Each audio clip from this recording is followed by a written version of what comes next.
आगामी स्थानिक स्वराज्य संस्थांच्या निवडणुका स्वबळावरती लढवण्यासाठी भाजपकडून चाचपणी केली जात असल्याची माहिती भाजपच्या विविध पातळ्यांवरती सुरू असलेल्या बैठकांमध्ये स्वबळावरती निवडणुका लढवण्याच्या सूचना देण्यात आल्याची माहिती समोर. उपमुख्यमंत्री शिंदे महायुती म्हणून एकत्र स्थानिक स्वराज्य संस्थांच्या निवडणुका लढवाव्यात यावरती ठाम असल्याची माहिती. फडणवीस आणि शिंदेंमधील कथित कोल्ड वॉरची किनार भाजपच्या स्वबळाच्या चाचपणीला आहे का असाही सवाल. एबीपी माझानं दिलेल्या बातमीवरती खुद्द सुरेश धस यांच्याकडून शिक्कामोर्तब. धनंजय मुंडे यांच्या निवासस्थानी त्यांची भेट घेतल्याचं सुरेश धस यांनी केलंय मान्य. प्रकृतीची विचारपूस करण्यामध्ये काहीही गैर नाही, धनंजय मुंडेंच्या भेटीवरती सुरेश धस यांनी व्यक्त केलं मत. बावनकुळे, धनंजय मुंडे आणि सुरेश धस 4.5 तास एकत्र होते. खुद्द चंद्रशेखर बावनकुळे यांचा दावा. धस आणि मुंडेंमध्ये मतभेद आहेत पण मनभेद नाहीत, बावनकुळे यांची प्रतिक्रिया. चंद्रशेखर बावनकुळेंच्या घरी गेलेलो असताना अचानकपणे धनंजय मुंडे तिकडे आले. या भेटीच्या संदर्भात आमदार सुरेश धस यांचं स्पष्टीकरण. सुरेश धस हे क्षमाशील झालेले आहेत. धनंजय मुंडे आणि धस यांच्या भेटीच्या संदर्भात जितेंद्र आव्हाड यांचा खोचक टोला. 4.5 तास बैठकीमध्ये नेमकं काय झालं, आव्हाड यांचा सवाल. सुरेश धस इतक्या लवकर पळ काढतील असं वाटलं नव्हतं. धस हे गद्दार निघाले, जरांगेंचा हल्लाबोल. त्यांच्याकडून ही अपेक्षा नव्हती. मुंडे आणि धसांच्या भेटीवरती मनोज जरांगे यांची प्रतिक्रिया. सुरेश धस यांनी धनंजय मुंडे यांची भेट घेऊन विश्वास गमावला. गंगाधर ही शक्तिमान है. धस आणि मुंडे यांच्या भेटीच्या संदर्भात सुषमा अंधारे यांची प्रतिक्रिया. सुरेश धस यांनी धनंजय मुंडे यांची भेट घेतली आणि यामुळे त्यांनी बीडकरांचा विश्वासघात केलाय, रिपाईचे सचिन खरात यांची टीका. आंतरवाली सराटीमध्ये धनंजय देशमुख यांनी घेतली मनोज जरांगे पाटील यांची भेट. न्याय मिळवण्यासाठी जरांगे यांच्यासोबत केली आहे चर्चा. अंजली दमानिया बनावट पुरावे देण्याचं काम करतायत. दमानियांनी मीडियासमोर न बोलता कोर्टामध्ये जायला हवं, राष्ट्रवादीचे प्रवक्ते प्रशांत पवार यांचा सल्ला. बीडमधील गुंडगिरी धनंजय मुंडे यांचा राजीनामा झाल्याशिवाय संपणार नाही. मात्र सरकारची इच्छा गुंडगिरी संपवायची अशी दिसत नाही, विरोधी पक्षनेते अंबादास दानवे यांचा आरोप. बी टीमचे लोक आरोपीला मदत करतायत, आमदार सुरेश धस यांचा आरोप. धनंजय देशमुख यांच्या वक्तव्याचं सुद्धा त्यांनी समर्थन केलंय. तर संतोष देशमुख यांच्या मारेकरांना फासावरती नेईपर्यंत लढाई सुरूच राहील, धस यांचा निर्धार. ज्यांनी आरोपींना मदत केली आहे ते आज सर्रासपणे फिरतायत, दहशत पसरवतायत. सामाजिक कार्यकर्त्या अंजली दमानिया यांचा देशमुखांच्या हत्या प्रकरणामधल्या बी टीमवरती आरोप. हत्या झालेल्या संतोष देशमुख यांच्या पत्नी अश्विनी देशमुख यांना रमेश आडसकर यांच्या शिक्षण संस्थेमध्ये नोकरी, कनिष्ठ लिपिकाची नोकरी त्यांना देण्यात आली आहे. अश्विनी देशमुख यांना नोकरी दिल्याच्या विषयावरून कुटुंबामध्ये आधी चर्चा करू आणि त्यानंतर कळवू, धनंजय देशमुख यांची प्रतिक्रिया. मला परवाची वेळ मिळालेली होती पण जाता आलेलं नाही, अजित पवार यांच्या भेटीच्या संदर्भात आमदार सुरेश धस यांचं स्पष्टीकरण.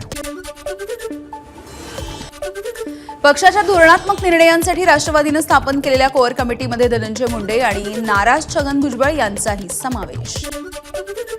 काँग्रेसचे माजी आमदार सहस्राम कोरोटे हे आता शिवसेनेमध्ये प्रवेश करणार. विधानसभेचं तिकीट नाकारल्यापासून कोरोटे हे नाराज होते. आमगाव देवळी मतदारसंघाचे कोरोटे हे माजी आमदार विधानसभेला भाजप उमेदवार पुराम यांना मदत केल्याचा आरोप. भाजपचा मनसेला नाशिकमध्ये मोठा धक्का. मनसेचे 20 पेक्षा अधिक पदाधिकारी आणि कार्यकर्ते भाजपमध्ये आता पक्षप्रवेश करणार. प्रदेशाध्यक्ष चंद्रशेखर बावनकुळे आणि कार्याध्यक्ष रवींद्र चव्हाण यांच्या उपस्थितीमध्ये प्रवेश होणार. वाळू उपसा आणि तस्करी थांबवण्यासाठी काँग्रेसचा नवा प्लॅन. वाळू तस्करांना मदत करणाऱ्या अधिकाऱ्यांची पोलखोल करण्यासाठी काँग्रेसचे लोकप्रतिनिधी वाळू घाटावरती बसणार. सांगलीच्या कवठे महांकाळमधील साखर कारखान्याच्या पंचवार्षिक निवडणुकीमध्ये सर्वच 104 अर्ज अवैध. सहकार कायद्याचा भंग केल्यामुळे जिल्हाधिकाऱ्यांचा निर्णय. आरबीआयकडून न्यू इंडिया कोऑपरेटिव्ह बँकेच्या संचालक मंडळाला दणका. 12 महिन्यांसाठी संचालक मंडळ बरखास्त. आरबीआयकडून बँकेवरती प्रशासकाची नेमणूक. प्रशासकाच्या मदतीला ॲडवायझर कमिटी सुद्धा नियुक्त. मुंबई आर्थिक गुन्हे शाखेकडून न्यू इंडिया बँक अनियमिततेचा तपास, बँकेच्या प्रतिनिधींचे जबाब नोंदवण्याचं काम सुरू. बँकेमध्ये नेमकी कुठे अफरातफर झाली आहे याचाही शोध सुरू. मेहुल चोक्सीच्या मालमत्ता लिलावाला परवानगी, गीतांजली जेम्स लिमिटेडच्या मालमत्तेचा लिलाव करण्यासाठी विशेष न्यायालयाची परवानगी. खटल्याच्या अंतिम निकालाच्या नुसार आता पैसे वितरित करण्याचे निर्देश. 1 मार्चपासून शनी शिंगणापूरच्या शनिदेवाचा ब्रँडेड तेलानंच करावा लागणार आहे अभिषेक. भेसळीच्या तेलानं शिळेची झीज रोखण्यासाठी शनी शिंगणापूर देवस्थानचा महत्त्वाचा निर्णय. नागपूरमध्ये जीबीएसमुळे 45 वर्षाच्या व्यक्तीचा मृत्यू. या रुग्णाला पॅरालिसिस झालेला होता, त्याच्यावरती उपचार सुरू होते, तर आणखी 2 रुग्ण सध्या आयसीयूमध्ये दाखल. गुलेनबॅरी सिंड्रोम आटोक्यात, यामधून बरं होणाऱ्या रुग्णांची संख्या सुद्धा आता चांगलीच वाढली आहे. आरोग्यमंत्री प्रकाश आंबेडकर यांची माहिती. सीबीएसई बोर्डाच्या आजपासून 10वी आणि 12वीच्या परीक्षा सुरू. 44 लाख विद्यार्थी या परीक्षा देणार आहेत. 12वीची परीक्षा 4 एप्रिलपर्यंत तर 10वीची परीक्षा 18 मार्चपर्यंत असेल. वैद्यकीय अभ्यासाला आणि या अभ्यासक्रमाला प्रवेश घेताना विद्यार्थ्यांनी समुपदेशन फेरीसाठी भरलेलं सुरक्षा शुल्क परत मिळण्याच्या संदर्भात बनावट लिंक व्हायरल. पालकांनी त्याकडे दुर्लक्ष करावं असं आवाहन. होळीच्या आधीच मुंबईकरांना उन्हाळ्याच्या झळा बसायला सुरुवात. गुरुवारी मुंबईमध्ये 36.7 अंश सेल्सिअस इतक्या कमाल तापमानाची नोंद. आज आणि उद्या उष्णतेच्या लाटेसारखी स्थिती राहील, हवामान विभागाचा अंदाज. फेब्रुवारी महिन्याच्या दुसऱ्या आठवड्याभरापासूनच सातपुड्यामध्ये पाणी टंचाईच्या झळा. केलापाणी परिसरामध्ये हंडाभर पाण्यासाठी महिलांची 5 ते 6 किलोमीटरची पायपीट.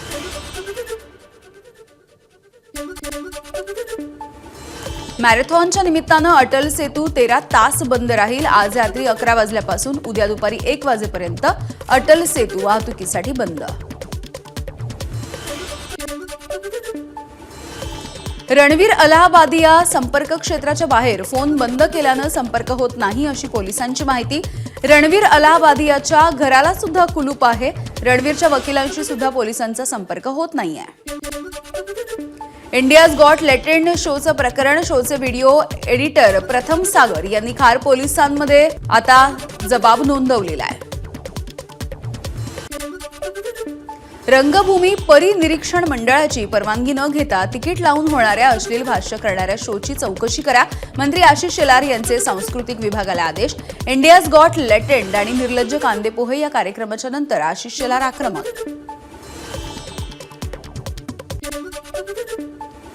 तिकीट आकारून जर कांदेपोहेसारखे कार्यक्रम विना परवानगी घेतले जात असतील तर कारवाई करणार. भाडीपच्या कांदेपोहे या कार्यक्रमाला सुद्धा आशिष शेलार यांचा इशारा.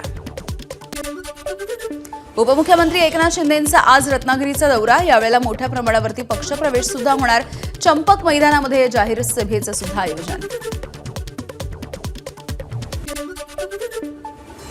अजित पवार आज पुणे महानगरपालिकेला भेट देणार आहेत आणि आढावा सुद्धा घेणार आहेत. आज पुणे महानगरपालिकेच्या वर्धापन दिनाच्या निमित्तानं चहापानाच्या कार्यक्रमाला सुद्धा अजित पवार उपस्थित राहतील.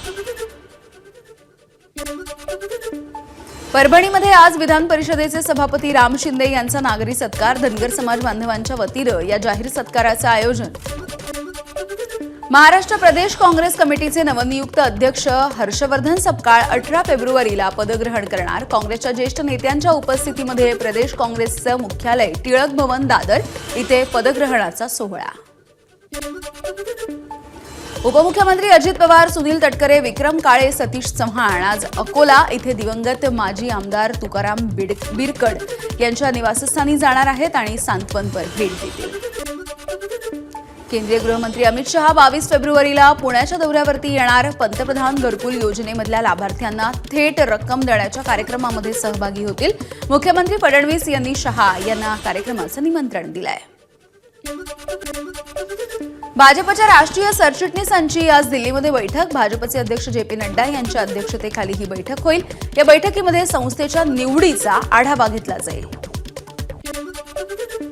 महसूल मंत्री चंद्रशेखर बावनकुळे आज नाशिकच्या दौऱ्यावर. आज उत्तर महाराष्ट्रामधल्या पदाधिकाऱ्यांच्या सदस्य नोंदणीच्या बैठकीला ते उपस्थित राहतील आणि या बैठकीसाठी राधाकृष्ण विखे पाटील, जयकुमार रावल आणि रवींद्र चव्हाण हे सुद्धा उपस्थित राहणार. केंद्रीय राज्यमंत्री रामदास आठवले आज शिर्डीच्या दौऱ्यावर समाज कल्याण अधिकाऱ्यांच्या सोबत आठवले बैठक घेणार. जळगावमध्ये आज भाजपच्या संघटन पर्व विभागीय कार्यशाळेचं आयोजन. बावनकुळे रवींद्र चव्हाण करणार मार्गदर्शन. जिल्हाध्यक्ष आजी माजी केंद्रीय मंत्री खासदार आमदार पदाधिकारी उपस्थित राहतील. नंदुरबार जिल्ह्यामध्ये 5 मिनिटांमध्ये महत्त्वाची कागदपत्र आणि ही बनावट कागदपत्र तयार करण्याचा प्रकार सध्या समोर. 100 ते 500 रुपयांमध्ये तयार होत आहेत उत्पन्नाचे आणि जातीचे दाखले.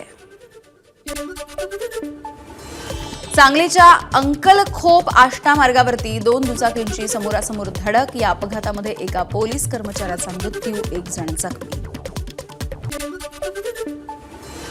छत्रपती संभाजीनगरमधल्या एका व्यायामशाळेला आग लागली आहे. दिल्ली गेट परिसरामधली ही घटना आहे आणि या आगीमध्ये व्यायामशाळेमधलं साहित्य जळून खाक झालंय. आगीचं कारण अस्पष्ट आहे. कोल्हापुरात कचरा उचलण्यात हलगर्जीपणा दाखवल्यामुळे मुख्य आरोग्य निरीक्षकासह 3 जणांचं निलंबन. कोल्हापूर महानगरपालिकेचे आयुक्त के मंजुलक्ष्मी यांची कारवाई. कृषी संस्कृतीचा पारंपरिक खेळ असलेला कळंब शंकरपट 16 वर्षांच्या श्रुतीनं गाजवला. आदिवासी विकास मंत्री अशोक उईके यांच्याकडून तिचा सत्कार. तळकोकणामधल्या तिलारी खोऱ्यामध्ये इतर वेळी नासधूस करताना दिसणाऱ्या हत्तींचा मनसोक्त विहार. मोर्ले गावामध्ये हत्ती पाण्यामध्ये मनसोक्त अंघोळ करतानाचे व्हिडिओ सुद्धा आता समोर येत आहेत. मुंबईमधल्या केईएम रुग्णालयामध्ये एकाच खाटेवरती 2 रुग्ण. शताब्दी वर्षाच्या निमित्ताने 20 कोटी रुपये देऊन सुद्धा रुग्णांचे हाल कशासाठी? स्थानिक आमदार अजय चौधरी यांचा सवाल. 3 आफ्रिकन नागरिकांना नवी मुंबई पोलिसांकडून अटक. 1,10,00,000 रुपयांचे अंमली पदार्थ जप्त. गरोदर पत्नीनं गुन्हा दाखल केला आणि व्हॅलेंटाईन डेच्या दिवशी आयटी अभियंत्यानं आत्महत्या केली. पुण्यामधली घटना आहे. पत्नीशी झालेल्या वादाच्या नंतर आत्महत्या केल्याची माहिती. 38 लाख रुपये बक्षीस असलेल्या 3 नक्षलवाद्यांचं गडचिरोली पोलिसांच्या समोर आत्मसमर्पण. यामध्ये पती पत्नीसह एका महिला नक्षलवाद्याचं सुद्धा आत्मसमर्पण. रविवारी मध्य रेल्वेवरती सीएसएमटी विद्याविहारच्या दरम्यान सकाळी 11 ते दुपारी 3:30 वाजेपर्यंत मेगा ब्लॉक.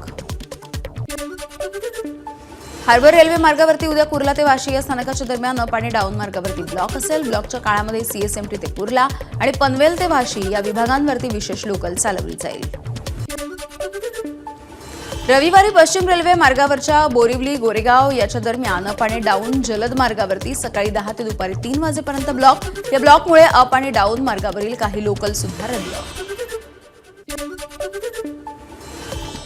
साताऱ्यामध्ये शिवजयंती महोत्सव समितीच्या वतीनं सलग 3 दिवस शिवजयंतीच्या निमित्तानं या वेगवेगळ्या कार्यक्रमांचं आयोजन होणार आहे. मंत्री शिवेंद्रराजे भोसले यांची माहिती.